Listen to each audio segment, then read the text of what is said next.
ओम शांति। आज 23 फरवरी 2026 के बाबा के मधुर महावाक्य सुनेंगे। बाबा बोले, मीठे बच्चे, यह संगम युग है, चढ़ती कला का युग। इसमें सभी का भला होता है, इसलिए कहा जाता चढ़ती कला, तेरे भाने सर्व का भला। प्रश्न। बाबा सभी ब्राह्मण बच्चों को बहुत बहुत बधाइयाँ देते हैं, क्यों? उत्तर। क्योंकि बाबा कहते, तुम मेरे मनुष्य से मेरे बच्चे मनुष्य से देवता बनते हो। तुम अभी रावण की जंजीरों से छूटते हो। तुम स्वर्ग की राजाई पाते हो, पास विद ऑनर बनते हो। मैं नहीं, इसलिए बाबा तुम्हें बहुत बहुत बधाइयाँ देते हैं। तुम आत्माएं पतंग हो, तुम्हारी डोर मेरे हाथ में है। मैं तुम्हें स्वर्ग का मालिक बनाता हूँ। गीत बजा, आखिर वह दिन आया आज। ओम शांति। यह अमर कथा कौन सुना रहे हैं? अमर कथा सुना, अमर कथा कहो, सत्यनारायण की कथा कहो, वातीश्री की कथा कहो। तीनों मुख्य है।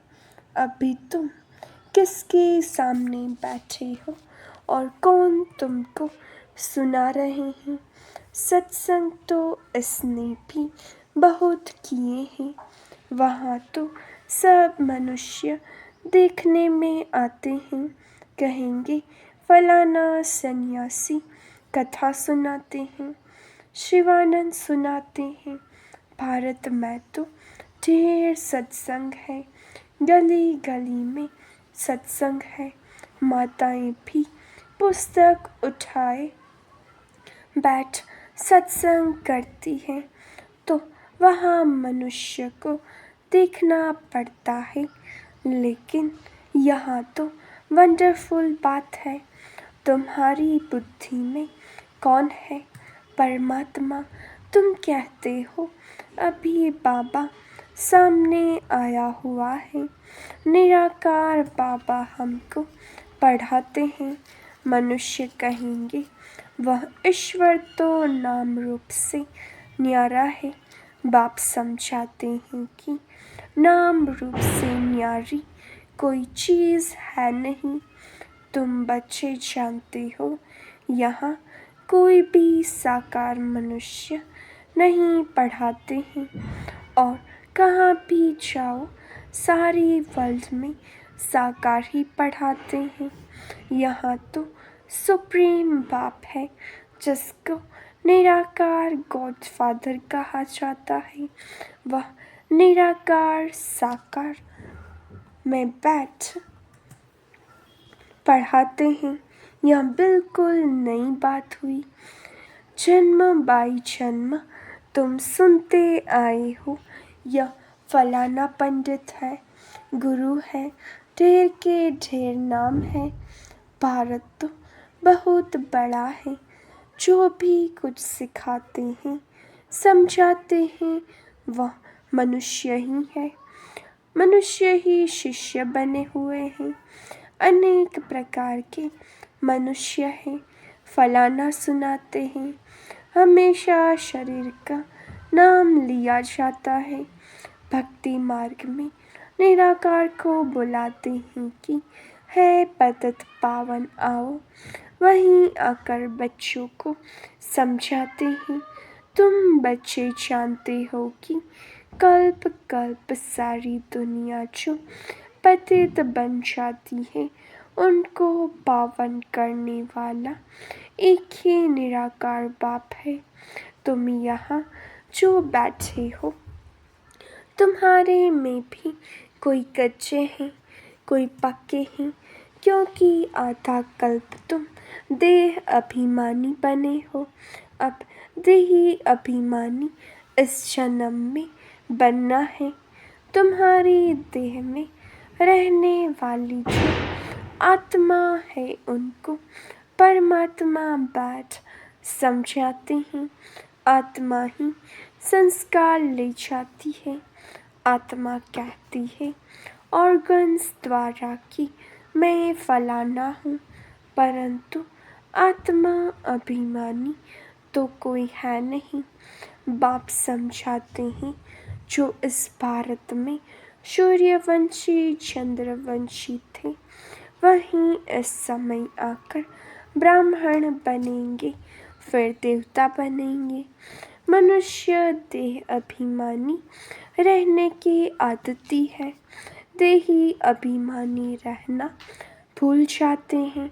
इसलिए बाप घड़ी घड़ी कहते हैं देही अभिमानी बनो। आत्मा ही भिन्न भिन्न चोला लेकर पाट बजाती है। यह है उनके ऑर्गन्स। अब बाप बच्चों को कहते हैं मन मना भव। बाकी सिर्फ गीता पढ़ने से कोई राज्य भाग्य थोड़े ही मिल सकता है। तुमको इस समय त्रिकालदर्शी बनाया जाता है। रात दिन का फर्क हो गया है। बाप समझाते हैं मैं तुमको राजयोग सिखाता हूँ। श्री कृष्ण तो सतयुग का प्रिंस है। जो सूर्यवंशी देवताएं थे उनमें कोई ज्ञान नहीं। ज्ञान तो प्रायः लोप हो जाएगा। ज्ञान है ही सद्गति के लिए। सतयुग में दुर्गति में कोई होता ही नहीं। वह है ही सतयुग। अभी है कलयुग। भारत में पहले सूर्यवंशी 8 जन्म, फिर चंद्रवंशी 12 जन्म, यह 1 जन्म अभी तुम्हारा सबसे अच्छा जन्म है। तुम हो प्रजापिता ब्रह्मा मुख वंशावली। यह है सर्वोत्तम धर्म। देवता धर्म सर्वोत्तम धर्म नहीं कहेंगे। ब्राह्मण धर्म सबसे ऊंचे। देवताएं तो प्रारब्ध भोगते हैं। आजकल बहुत सोशल वर्कर है। तुम्हारी है रूहानी सर्विस। वह है जिस्मानी सेवा करना। रूहानी सर्विस एक ही बार होती है। आगे यह सोशल वर्कर आदि नहीं थे। राजा रानी राज्य करते थे। सतयुग में देवी देवता थे। तुम ही पूज्य थे, फिर पुजारी बने। लक्ष्मी नारायण द्वापर में जब वाम मार्ग में जाते हैं तो मंदिर बनाते हैं। पहले पहले शिव का बनाते हैं। वह है सर्व का सद्गति दाता, तो उनकी जरूर पूजा होनी चाहिए। शिव बाबा ने ही आत्माओं को निर्विकारी बनाया था ना। फिर होती है देवताओं की पूजा। तुम ही पूज्य थे, फिर पुजारी बने। बाबा ने समझाया है चक्र को याद करते रहो। सीढ़ी उतरते उतरते एकदम पथ पर आकर पड़े हो। अब तुम्हारी चढ़ती कला है। कहते हैं चढ़ती कला तेरे भाने सर्व का भला। सारी दुनिया की मनुष्य मात्र की अब चढ़ती कला करता हूँ। पतित पावन आकर सबको पावन बनाते हैं। जब सतयुग था तो चढ़ती कला थी और बाकी सब आत्माएं मुक्ति धाम में थी। बाप बैठ समझाते हैं मीठे मीठे बच्चों, मेरा जन्म भारत में ही होता है। शिव बाबा आया था, गाया हुआ है, और फिर आया हुआ है। इसको कहा जाता है राजस्व अश्वमेघ अविनाशी रुद्र ज्ञान यज्ञ। स्वराज्य पाने के लिए यज्ञ रचा हुआ है। विघ्न भी पड़े थे, अब भी पड़ रहे हैं।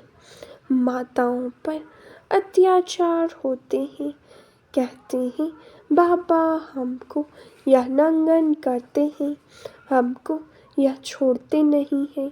बाबा हमारी रक्षा करो, दिखाते हैं द्रौपदी की रक्षा हुई।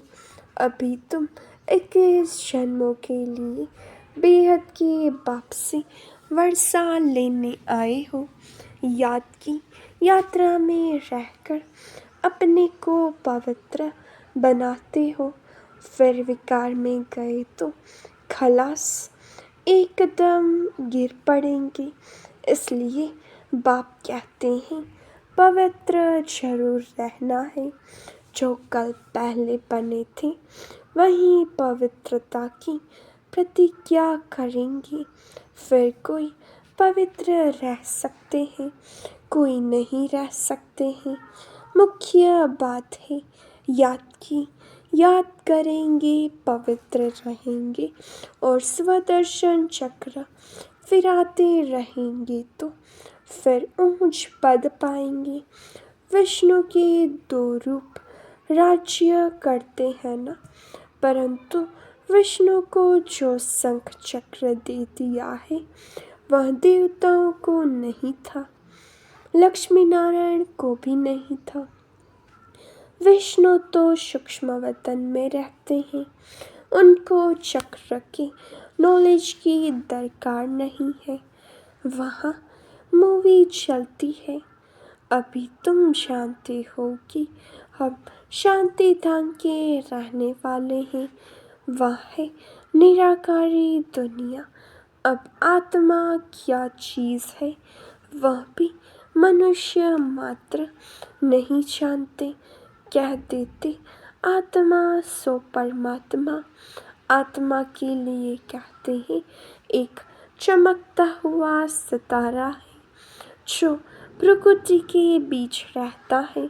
इन आँखों से देख न सके, भल कोई कितना भी कोशिश करे, शीशे आदि में बंद करके रखेगी, देखें कि आत्मा निकलती कैसे है। कोशिश करते हैं परंतु किसको भी पता नहीं पड़ता है आत्मा क्या चीज़ है, कैसे निकलती है। बाकी इतना कहते हैं आत्मा स्टार मसल है, दिव्य दृष्टि बगैर उसको देखा नहीं जाता। भक्ति मार्ग में बहुतों को साक्षात्कार होता है। लिखा हुआ है अर्जुन को साक्षात्कार हुआ, अखंड ज्योति है। अर्जुन ने कहा हम सहन नहीं कर सकते। बाप समझाते हैं इतना तेजोमयी आदि कुछ है नहीं। जैसे आत्मा आकर शरीर में प्रवेश करती है, पता थोड़ी ही पड़ता है। अब तुम भी जानते हो कि बाबा कैसे प्रवेश कर बोलते हैं। आत्मा आकर बोलती है।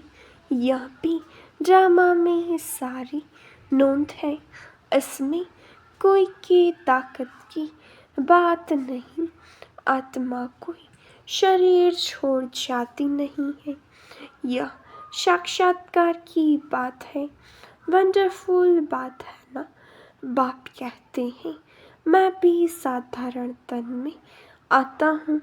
आत्मा को बुलाते हैं ना, आगे आत्माओं को बुलाकर उनसे पूछते भी थे। अभी तो तमो प्रधान बन गए हैं ना। बाप आते ही हैं, इसलिए हैं कि हम जाकर पतितों को पावन बनाए। कहते भी हैं 84 जन्म, तो समझना चाहिए कि जो पहले आए हैं उन्होंने ही जरूर 84 जन्म लिए होंगे। वह तो लाखों वर्ष कह देते हैं। अब बाप समझाते हैं तुमको स्वर्ग में भेजा था, तुमने जाकर राज्य किया था। तुम भारतवासियों को स्वर्ग में भेजा था, राजयोग सिखाया था। संगम पर बाप कहते हैं, मैं कल्प के संगम युगे आता हूँ। गीता में फिर युगे युगे अक्षर लिख दिया है। अभी तुम जानते हो हम सीढ़ी कैसे उतरते हैं, फिर चढ़ते हैं। चढ़ती कला फिर उतरती कला। अभी यह संगम युग है, सर्व की चढ़ती कला का युग। सब चढ़ जाते हैं, सब ऊपर में जाएंगे, फिर तुम आएंगे स्वर्ग में पाठ बजाने। सतयुग में दूसरा कोई धर्म नहीं था, उनको कहा जाता है वाइसलेस वर्ल्ड। फिर देवी देवताएं वाम मार्ग में जाकर सब विशेष होने लगते हैं, यथा राजा रानी तथा प्रजा। बाप समझाते हैं, हे भारतवासी, तुम वाइसलेस वर्ल्ड में थे, अब है विशेष वर्ल्ड। अनेक धर्म है, बाकी एक देवी देवता धर्म नहीं है। जरूर जब न हो तब तो फिर स्थापन हो। बाप कहते हैं, मैं ब्रह्मा द्वारा आकर आदि सनातन देवी देवता धर्म की स्थापना करता हूँ। यहाँ ही करेगा ना, सूक्ष्म वतन में तो नहीं करेंगे। लिखा हुआ है ब्रह्मा द्वारा आदि सनातन देवी देवता धर्म की रचना रचते हैं। तुमको इस समय पावन नहीं कहेंगे, पावन बन रहे हैं। टाइम तो लगता है ना, पतित से पावन कैसे बने, यह कोई भी शास्त्रों में नहीं है। वास्तव में महिमा तो एक बाप की ही है।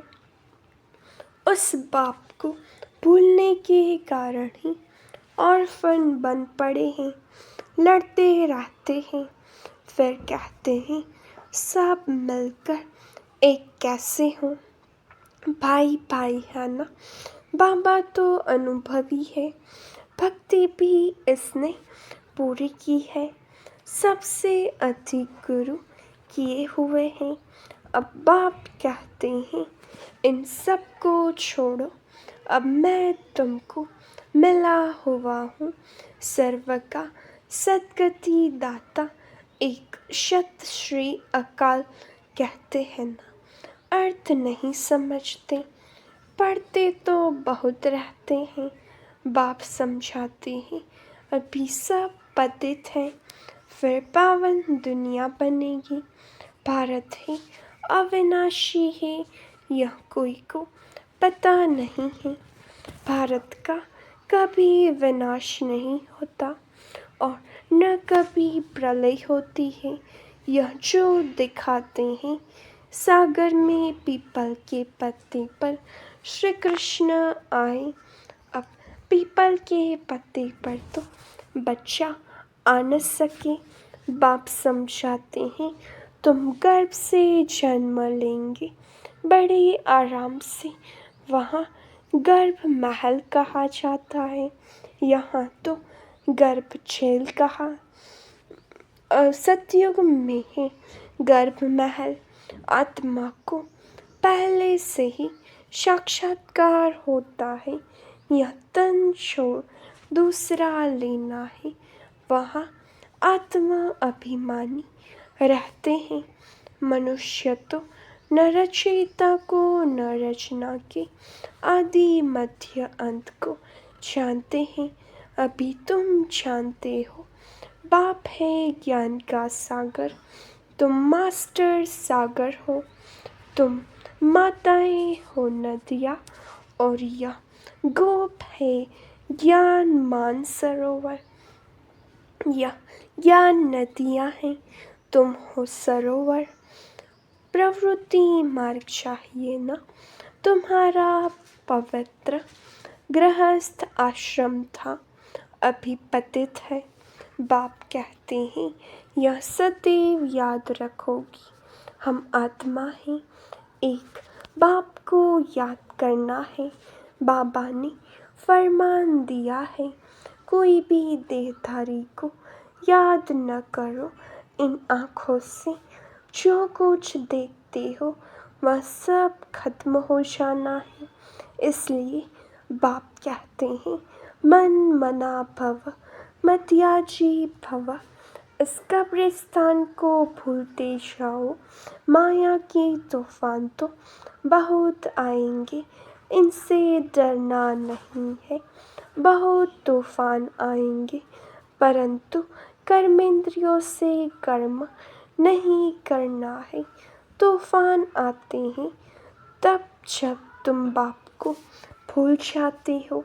यह याद की यात्रा एक ही बार होती है, वह है मृत्यु लोक की यात्राएं, अमर लोक की यात्रा यह है। तो अब बाप कहते हैं कोई भी देहधारी को याद न करो। बच्चे शिव जयंती की कितनी तारे भेजते हैं। बाप कहते हैं तत्वम तुम बच्चों को भी बाप बधाइयाँ देते हैं। वास्तव में तुमको बधाइयाँ हो, क्योंकि मनुष्य से देवता तुम बनते हो। फिर जो पास विद ऑनर होगा उनको जास्ती मार्क्स और अच्छा नंबर मिलेगा। बाप तुमको बधाइयाँ देते हैं कि अब तुम रावण की जंजीरों से छूटते हो। सभी आत्माएं पतंगे हैं, सबकी रस्सी बाप के हाथ में है, वह सबको ले जाएंगे। सर्व के सद्गति दाता है, परंतु तुम स्वर्ग की राजाई पाने के लिए पुरुषार्थ कर रहे हो। अच्छा, मीठे मीठे सिखिलते बच्चों प्रति माता पिता बाप दादा का याद प्यार और गुड मॉर्निंग। रूहानी बाप की रूहानी बच्चों को नमस्ते। हम रूहानी बच्चों की रूहानी बाप दादा को याद प्यार नमस्ते, गुड मॉर्निंग, ओम शांति। शुक्रिया बाबा, शुक्रिया। धारणा के लिए मुख्य सार। पहली पॉइंट, पास विद ऑनर होने के लिए एक बाप को याद करना है, किसी भी देहधारी को नहीं। इन आँखों से जो दिखाई देता है उसे देखते भी नहीं देखना है। दूसरा, हम अमर लोक की यात्रा पर जा रहे हैं, इसलिए मृत्यु लोक का कुछ भी याद न रहे। इन कर्मेंद्रियों से कोई भी विकर्म न हो, यह ध्यान रखना है। वरदान, अपने शिक्षा स्वरूप द्वारा शिक्षा देने वाले शिक्षा संपन्न योग्य शिक्षक भव। योग्य शिक्षक उसे कहा जाता है जो अपनी शिक्षा स्वरूप द्वारा शिक्षा दे, उनका स्वरूप ही शिक्षा संपन्न होगा। उनका देखना चलना भी किसको शिक्षा देगा। जैसे साकार रूप में कदम कदम हर कर्म शिक्षक के रूप में प्रैक्टिकल में देखा, जिसको दूसरे शब्दों में चरित्र कहते हैं। किसी को वाणी द्वारा शिक्षा देना तो कॉमन बात है, लेकिन सभी अनुभव चाहते हैं तो अपने श्रेष्ठ कर्म श्रेष्ठ संकल्प की शक्ति से अनुभव कराओ। स्लोगन, संकल्पों की सिद्धि प्राप्त करने के लिए आत्मशक्ति की उड़ान भरते रहो। अव्यक्त इशारे, एकता और विश्वास की विशेषता द्वारा सफलता संपन्न बनो। संगठन को एकता के सूत्र में पिरोने के लिए वाणी की शक्ति पर विशेष ध्यान दो। वाणी सदा निर्मल हो, कम बोलो, धीरे बोलो और मीठा बोलो। सम्मानजनक बोल ही बोलो। अभी तक साधारण बोल ज़्यादा हैं, अलौकिक बोल हो, फरिश्तों के बोल हो, हर बोल मधुर हो। अभी इस बात पर अंडरलाइन करो, तब प्रत्यक्षता होगी। अच्छा, ओम शांति।